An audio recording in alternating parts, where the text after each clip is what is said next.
चवड़ा वंश की गौरव गाथा, वनराज और मां चामुंडा। बहुत समय पहले की बात है, गुजरात की धरती पर पंचसर नाम का एक समृद्ध राज्य था। वहां चवड़ा वंश के प्रतापी राजा जयशिखरी का शासन था। उनकी वीरता के किस्से चारों दिशाओं में गूंजते थे।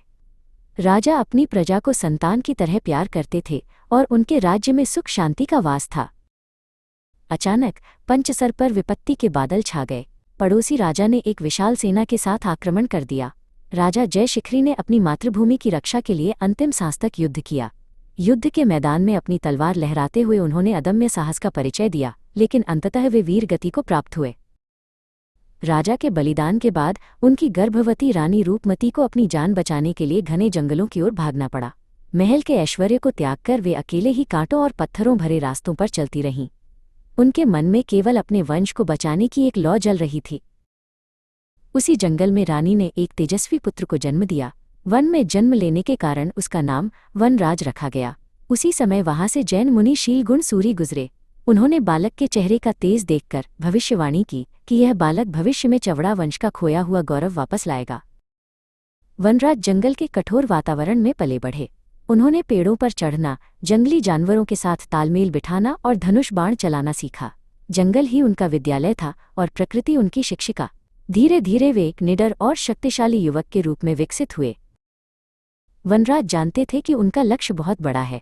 उन्होंने अपनी कुलदेवी मां चामुंडा की शरण ली। घोर तपस्या के बाद मां चामुंडा ने उन्हें दर्शन दिए और अपना आशीर्वाद प्रदान किया। देवी ने उन्हें विजय का वरदान दिया और हमेशा उनके साथ रहने का वचन दिया। मां का आशीर्वाद पाकर वनराज ने अपनी सेना संगठित करनी शुरू की।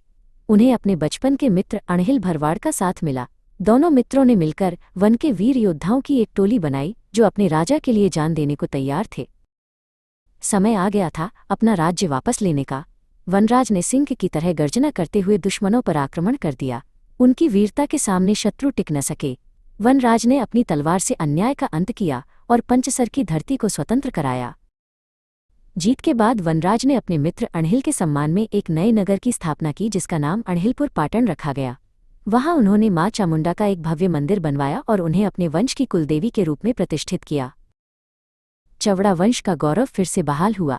रानी रूपमती ने अपने पुत्र का राजतिलक देखा और उनकी आंखों में खुशी के आंसू थे। वनराज चवड़ा और मां चामुंडा की ये गाथा आज भी साहस और भक्ति के प्रतीक के रूप में सुनी और सुनाई जाती है।